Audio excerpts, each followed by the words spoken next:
चलिए अब इस लेक्चर में हम लोगों को प्रॉपर्टी नंबर 8, प्रॉपर्टी नंबर 9 और प्रॉपर्टी नंबर 10 को देखना है। प्रॉपर्टी नंबर 8 क्या कहता है कि log b बेस जो हो पावर के रूप में हो, एक्सपोनेंशियल फॉर्म में हो, a to the power n।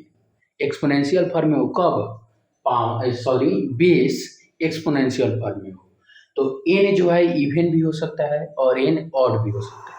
n क्या हो सकता है? n पावर है, n क्या है? पावर है, और n इवन भी हो सकता है और n ऑड भी हो सकता है। तो 1/n log b base a हो जाएगा, 1/n log b base a हो जाएगा। लेकिन इसका मॉडिफाइड रूप क्या कहता है कि log b base a to the power n। तो n यदि इवन हो, n क्या हो?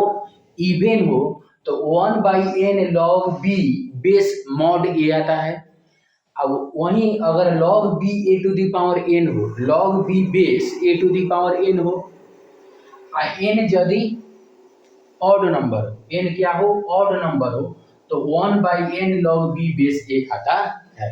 क्या आता है? 1/n log b base a आता है कब? जब पावर ऑड हो। अब सवाल नंबर ए देखिए, सवाल नंबर ए क्या कहता है कि log b base a square, log b base a square, तो क्या हो जाएगा? 1/2। पावर जो होता है 1 के रूप में आ जाता है, पावर 1, तो 1/2 log b, 1/2 log b base mod a क्या हो जाएगा? 1/2, 1/2। सवाल को बाद में कर लेंगे, पहले प्रॉपर्टी को पढ़ लेते हैं। और प्रॉपर्टी नंबर 9 क्या कहता है? a टू दी पावर यानी किसी संख्या का पावर लॉग हो, किसी संख्या का पावर क्या हो? लॉग हो, तो a to the power log n base a हो। यहाँ बेस है, यह भी बेस है और यह भी बेस है, लेकिन पावर जो है लॉग के रूप में है। पावर किस में है? लॉग के रूप में। तो a to the power log n base a हो और दोनों का बेस यदि सेम हो तो केवल आर्गुमेंट बच जाता है, केवल आर्गुमेंट बच जाता है। तो a to the power log n base a हो तो क्या हो जाएगा? केवल n बच जाएगा। और यदि देखिए, यदि बेस दोनों का सेम नहीं हो, दोनों का बेस क्या हो? सेम नहीं हो, a to the power log c base b हो, a to the power log c base b हो, यानी दोनों का बेस अलग अलग हो, तब क्या होता है? c यानी आर्गुमेंट क्या चल जाता है? इसके बेस के रूप में। तो c log a base b, इसका बेस सेम रहता है, इसका बेस सेम रहता है। ये दोनों आपस में क्या हो जाते हैं? इंटरचेंज होता है। ये दोनों आपस में, a और c आपस में इंटरचेंज हो जाते हैं। क्या हो जाता है? c log a base b क्या हो जाएगा? c log a base b। ठीक है। और देखिए, यदि दोनों का बेस सेम हो तो केवल आर्गुमेंट बच जाएगा। ठीक है। अब देखिए सवाल नंबर 1, सवाल number 1, 2 to the power 4 log 3 है, 2 to the power 4 log 4 base 3 है। सवाल क्या कहता है? 2 to the power log 4 base 3। ठीक। अब यहाँ देखिए, दोनों क्या है? अलग अलग है, दोनों का बेस क्या है? अलग अलग है, तो क्या हो जाएगा? 4 to the power log 2 base 3 क्या हो जाएगा?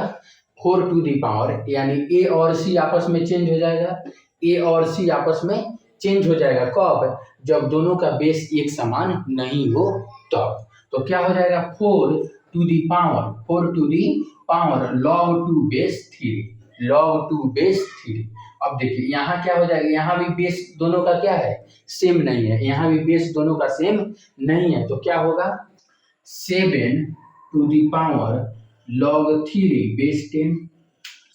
7 टू दी पावर क्या हो जाएगा?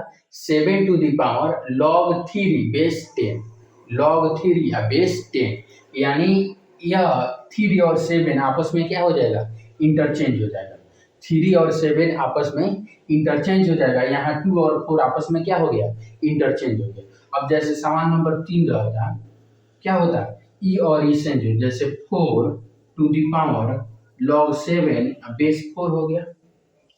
4 to the power log 7 base 4 हो गया, तो यह क्या बच जाएगा, केवल 7 बच जाएगा। क्या बच जाएगा, केवल 7 बच जाएगा। यहाँ जैसे a to the power log n base a था, तो जब दोनों का बेस सेम हो जाएगा केवल आर्गुमेंट बच जाएगा। उसी प्रकार यदि दोनों का बेस सेम हो गया तो क्या हो जाएगा, आर्गुमेंट बच जाएगा। अब इसको देख लिए थे, सवाल ये चारों सवाल कर लेते हैं। चलिए सवाल number 1, log b base a square. तो स्क्वायर जो है a का स्क्वायर है, 2 है, पावर 2 है, और 2 एक इवन नंबर है, तो क्या हो जाएगा 1/2 1/2 log b mod of a। क्या था, log b base a to the power n, n यदि इवन हो तो क्या होगा 1/n, यानी पावर बाटा के रूप में आ जाएगा और जेम का तेम उतरेगा। लेकिन यदि पावर इवन रहेगा तो मॉड a आ जाएगा, पावर ऑड रहेगा तो a का a रहेगा। तो पावर इवन है तो 1/2 हो गया, पावर जो होगा 1/, के रूप में आ जाएगा, यानी 1/2 हो जाएगा, उसका रेसिप्रोकल हो जाएगा, और log b यहाँ मॉड ऑफ a। अब सवाल number b, log b a cube है, तो क्या हो जाएगा 1/3 log b बेस a। कोई दिक्कत नहीं। अब सवाल नंबर c,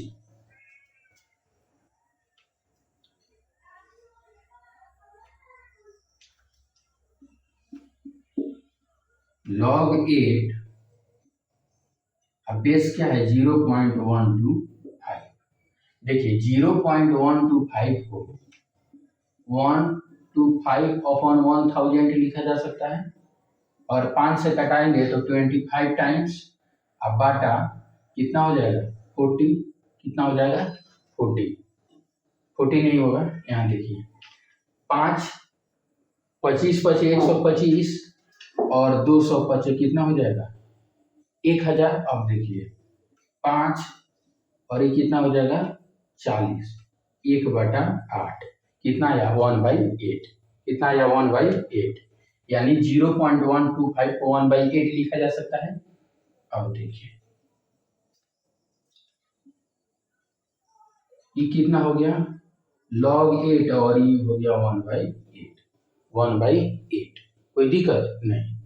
अब 1/8 का क्या पावर रखा जाए कि 8 आ जाएगा, 1/8 का क्या पावर रखा जाए कि 8 आ जाएगा, तो क्या होगा -1, क्या होगा -1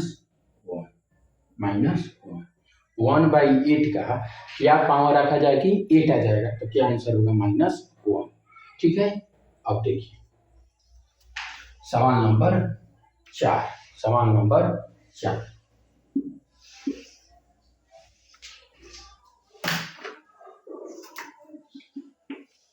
log 2 + √3 बेस है 2 - √3, बेस क्या है 2 - √3। अब देखिए 2 + √3 इसका रेसिप्रोकल लेते हैं, 1/2 + √3 हो जाएगा। अब देखिए 1/2 + √3 अब गुना करते हैं 2 - √3 अब बाटा 2 - √3, इसको क्या करते हैं हर का परिमेयकरण करते हैं, तो क्या हो जाएगा 2 - √3 बाटा a² - b² यानी 4 -3 = 1, तो 2 - √3 बाटा 1 कितना आया 2 - √3 बाटा 1, यानी 1/2 + √3 2 - √3 के बराबर होता है। तो यानी दोनों एक दूसरे के रेसिप्रोकल होता है, दोनों एक दूसरे के क्या होता है रेसिप्रोकल होता है। अब देखिए इसको क्या करते हैं log 2 + √3 बाटा 1/2 + √3 लिख सकते हैं, 1/2 + √3 लिख सकते हैं। अब इसका क्या पावर लिया जाए कि 2 + √3 आ जाएगा, ये 1/2 + √3 है। अब उसका क्या पावर लिया जाएगा, 2 + √3 लिया जाएगा तो -1, क्या हो जाएगा -1, और यही हमारा क्या हो जाएगा आंसर, यही हमारा क्या हो जाएगा आंसर। ठीक है, चलिए लेक्चर को इसी पर समाप्त करते हैं, अगले टर्म पर क्वेश्चन प्रैक्टिस करेंगे। Thank you for watching this.